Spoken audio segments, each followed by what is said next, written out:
허영 교수님 말씀 두 번째입니다. 허영 교수님 말씀드리면서 흥분을 많이 했어요. 단순히 헌법재판소가 부당해 보인다, 뭔가 이상하다, 이런 차원이 아니고 헌법적으로 무엇이 문제인지 조목조목 헌법학계 태도이신 허영 교수님이 지적을 하니까 정말 화가 나는 내용이에요.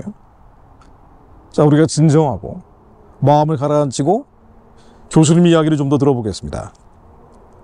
언론 인터뷰에 나온 내용인데 활자로 되어 있기 때문에 이해하는 데 한계가 있어서 제가 풀어서 말씀드린다고 설명을 드렸습니다. 기자가 이렇게 질문을 합니다. 헌법학자회의라는 단체가 있는데 이 헌법학자회의라는 단체가 대통령 방어권 보장을 의결한 인권위원회를 내란 우두머리를 옹호했다고 비난을 했는데 어떻게 생각하시냐고 물어봤어요. 헌법학자회의라고 언론에도 나왔는데 인권위원회가 대통령도 인권이 있으니까 이 양반 보호해줘야 되는 거 아니냐라고 얘기를 했더니 이 인권위원회를 규탄을 한 거예요. 그랬더니 허영 교수님이 이렇게 얘기하십니다.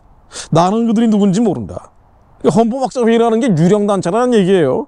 헌법학 회장이 내 제자인데 그에게 물어보니까 금시초문이라고 하더라.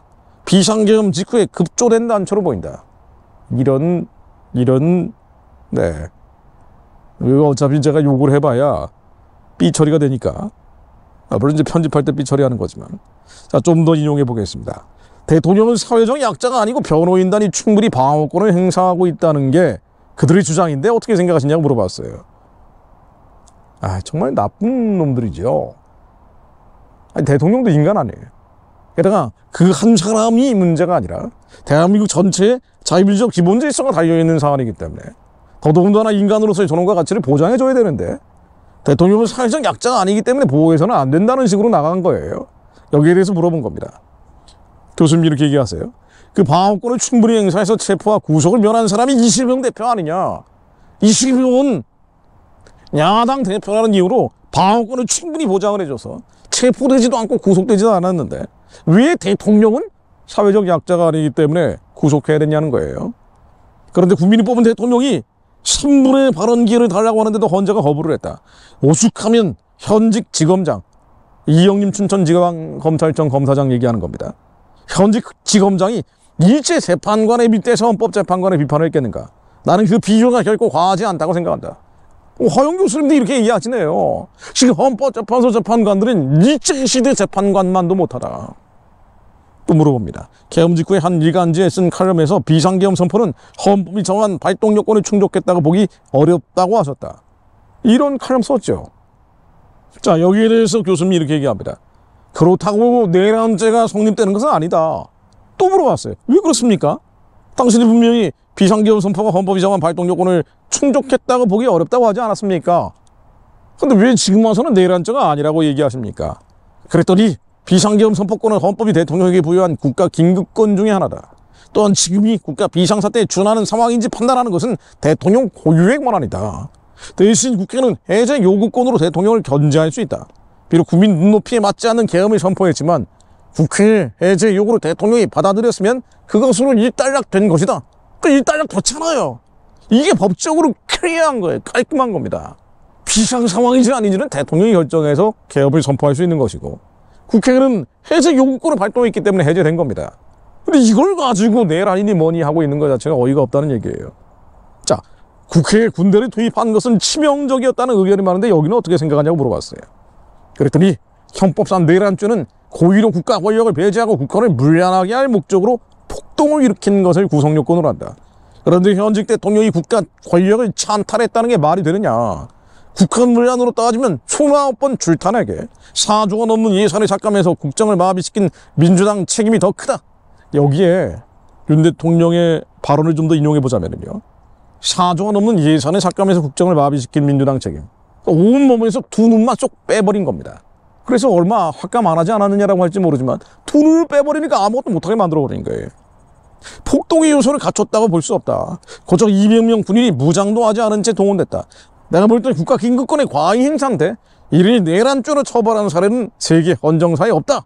이거 명쾌한 말씀이에요. 없다네요. 세계 헌정사 이런 거 가지고 처벌한 사례가. 또 질문합니다. 민주당의 내란 옹호 프레임에 걸릴 발언인데 그랬더니 뭐라고 하시는지 아세요? 그 당은 위헌정당 해산심판 청구를 당해도 이상하지 않다. 민주당은 위헌정당 해산심판 청구를 해도 이상하지 않다. 허영 교수님이 원래 이런 분이 아니에요. 이렇게 뭐 우리가 흔히 생각하는 우경화 보수화된 분은 아닙니다. 수업 시간에는요 얼마나 삐딱한 얘기 많이 하셨는데요. 물론 저도 이제 어릴 때 들었던 기억으로는 그게 맞는지 안 맞는지 모르고 그냥 들었습니다만은 지금 생각해 보면은 딱 중간에 계신 분이에요. 헌법의 가치와 의미에 대해서 설명해 주시는 분입니다. 그래서 이런 분도 민주당은 위헌정당 해산심판 청구를 당해도 이상하지 않다고 얘기하는 겁니다. 또 물어봅니다. 대통령 최종 변론에 대해서 어떻게 생각하냐 물어보니까 내란 탄핵이 기폭제로 작용한 홍장원 메모의 진실성이 입증되지 않은 상태에서 변론을 종결하면 안 된다. 근데 종결해 버렸죠. 피시적 감정과 함께 메모를 정서했다는 보좌관의 증인 채택, 곽종군을 회유했다고 의심을 받는 국회의원을 불러 대시 질문을 하는 등 실체적 진실을 밝힌 후에 평의에 들어가야 한다. 그런데 이걸 다 안 하고 마무리 지어버린 거예요. 자, 그리고 물어봅니다. 헌재 결정은 어떤 쪽으로 나올 것이라고 전망하십니까? 헌법재판은 합법성에 더해 합목적성을 판단한다. 합법성, 합목적성. 재판 결과가 사회 안정을 촉진할 것인지 해칠 것인지도 함께 판단한다는 뜻이다. 여론은 그래서 중요한데 대통령 구속 후에 급등한 지지율을 무시할 수 없을 것이다. 헌법재판소 8명의 재판관들이 지금 대통령의 지지율을 무시할 수 없을 것이다. 문재인 정부 이후에 헌재가 이념수호 기간으로 전락했다고 지적하셨는데 이건 어떻게 생각하십니까? 또 물어봤어요. 이진숙 방통위원장 탄핵 심판이 4대4로 갈라지는 것을 보고 개탄했다. 취임 이틀이 된 위원장에게 중대한 탄핵 사유가 있을 리 없다. 헌재에 대한 국민 신뢰도는 바닥을 쳤다. 일각에서는 국회 예산권도 주장하던데 조건으로 도입할 수 있다. 대통령 국무위원 탄핵 소추가 헌재에서 기각됐을 때 대통령이 국회를 해산할 수 있게 하는 것도 한 방법이다. 그렇죠.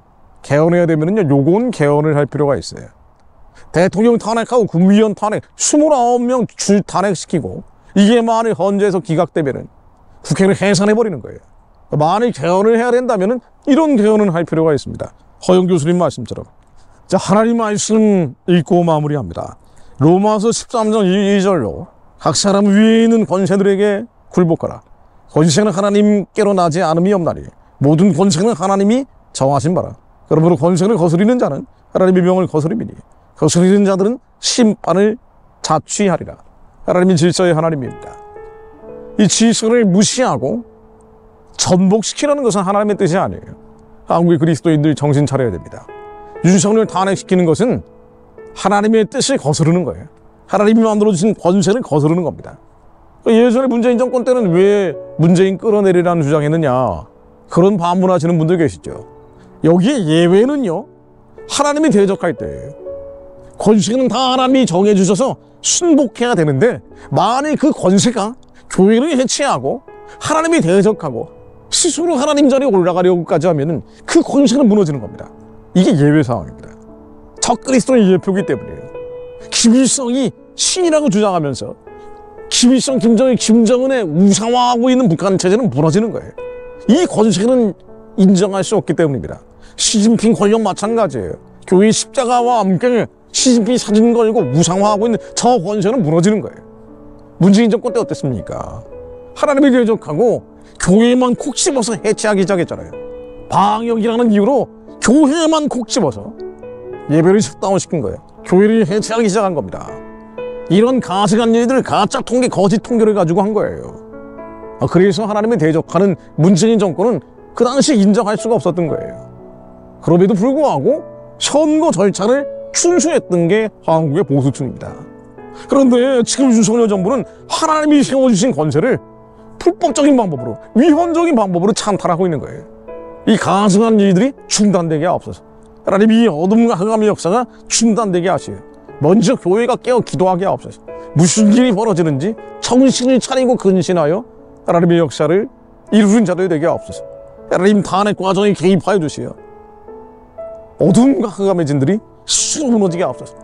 하나님 무효화되게 하옵소서. 대한민국을 다녀하던 하만의 장대, 하만이 달리게 하옵소서. 주님 말씀으로 개입해 주옵소서. 하나님 이것을 위해 그리스도인들이 깨어 기도하게 하옵소서. 한국교회, 한민족교회가 깨어서 부르짖어 기도하게 하옵소서. 예수 그리스도 이름으로 기도드립니다. 아멘.